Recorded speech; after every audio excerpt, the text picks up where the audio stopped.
Good evening, everybody. It is once again Ted the Speed Learner, and we are covering Healthcare Bill Part number 68. And this is the part, it is Section 5000C of the Internal Revenue Code of 1986.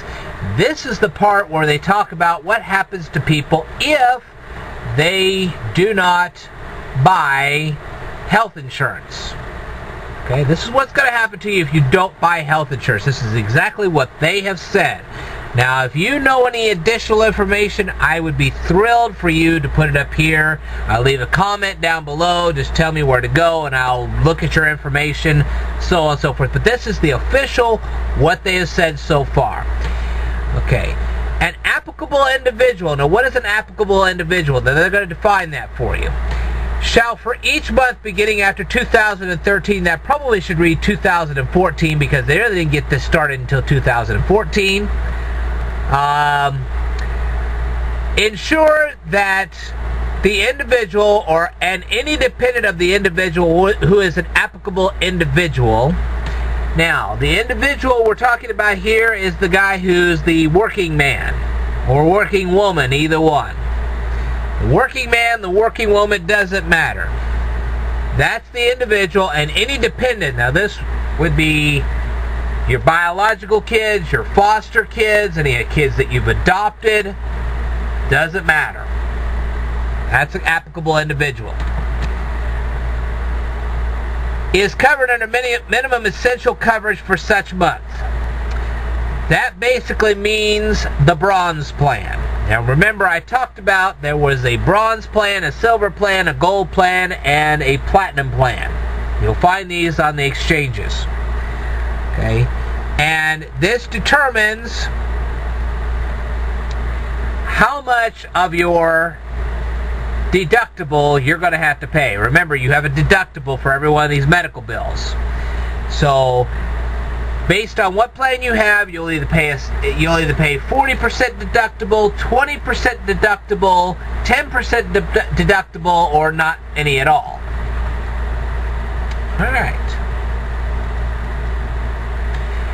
Shared responsibility payment. In general, if a taxpayer who is an applicable individual or an applicable individual for whom the taxpayer is liable under paragraph 3, which we will read this to you, fails to meet requirements of subsection A for one or more months, then except as provided in subsection E, there is hereby imposed on the taxpayer a penalty with respect to such failures in the amount determined under subsection C.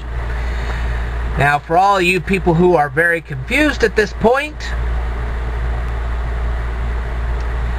all right.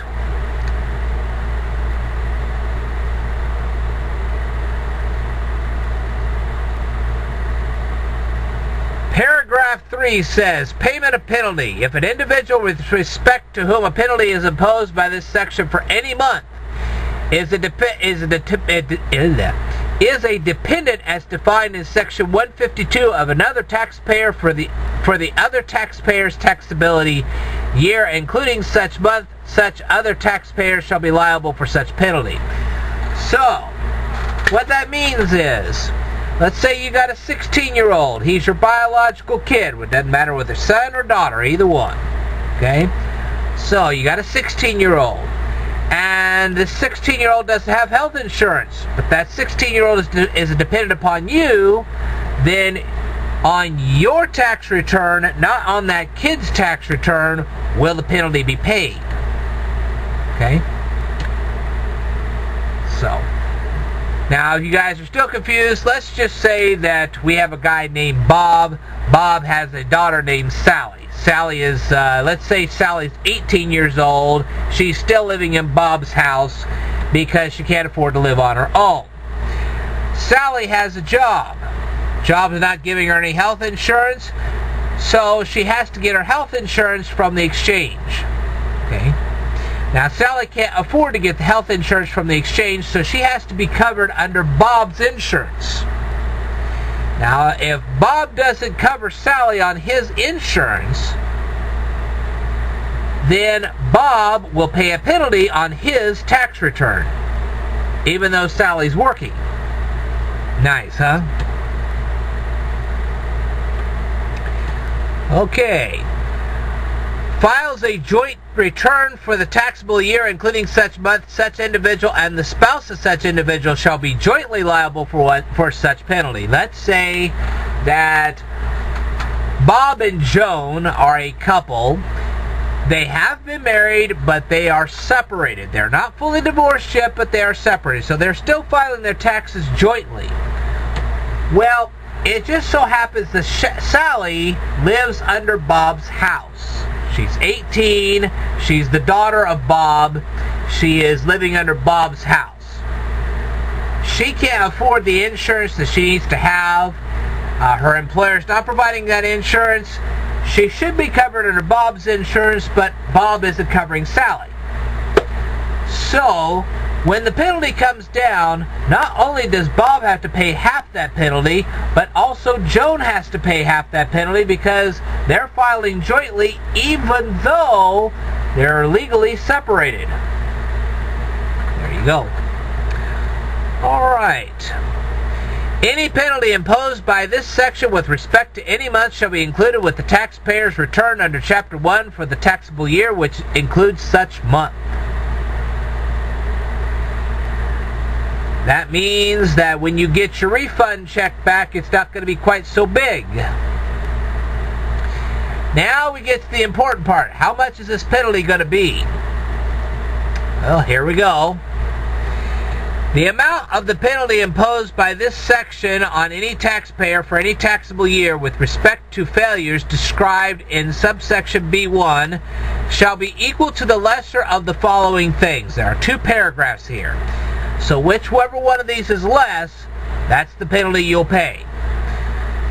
And notice these aren't taxes. These are listed as penalties. That's what this thing says, is penalties. It doesn't say taxes on this. Okay? The sum of the monthly penalty amounts determined under paragraph 2 for the months in the taxable year during which one or more such failures occurred, or, now this is paragraph 2, an amount equal to the national average premium for qualified health plans which have a bronze level of coverage. So basically what's going to happen is that this exchange is going to have coverage from United Healthcare, Blue Cross Blue Shield, ABC Company, and what they're going to do is they're going to look at the bronze plans. Okay? Now remember, you're going to have to pay a certain amount every month to be on the bronze plan of some company, whether it be United Healthcare, Blue Cross Blue Shield, or even ABC Company. You're going to have to pay a monthly premium. So what they do is they add the 3 monthly premiums together and divide it by 3. Okay?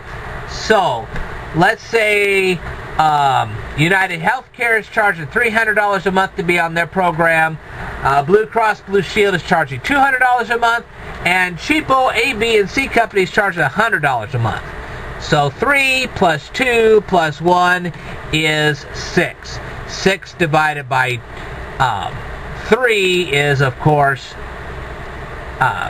2. Okay? So what's going to happen is that when they average out the 3, the 2, and the 1, it's going to come out to be a $200 penalty. That's what it's going to come out to be. You're going to be paying $200 in penalty because you didn't buy an insurance plan under the bronze coverage. Provide coverage for the applicable family size involved and are offered through exchanges for plan years beginning in the calendar year with or within which taxable year ends. So it's going to be the average of the bronze plans for a family, not necessarily for an individual. So let's say to insure your whole family, you have a wife and 2 kids, you're paying $1,000 a month. Okay? Now, let's say United Healthcare has $1,000 a month, Blue Cross Blue Shield has $800 a month, and cheapo ABC Insurance has $600. Okay? So we're going to add up 1,000 plus 800. Oops.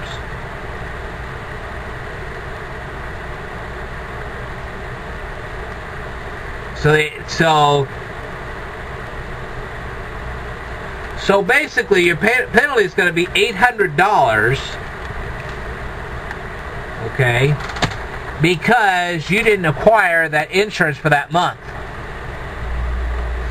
Now, if you continue that on for several months, say like six months, well, 8 times 6 is 48. So now you're going to be paying $4,800 worth of a penalty because you didn't have everybody insured for 6 months. Wow, that's a lot. Okay.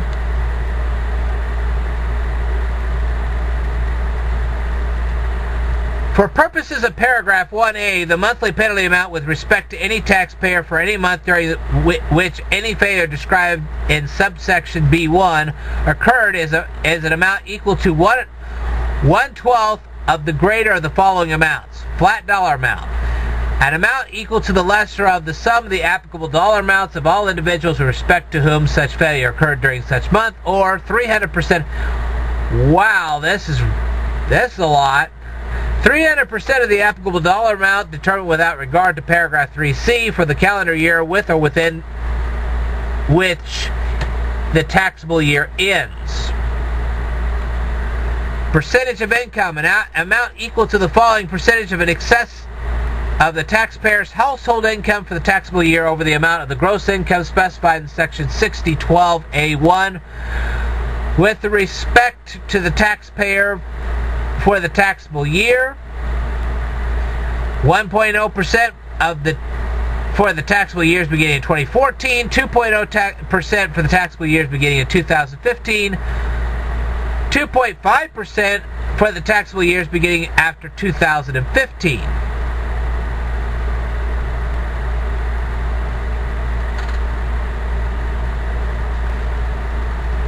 And this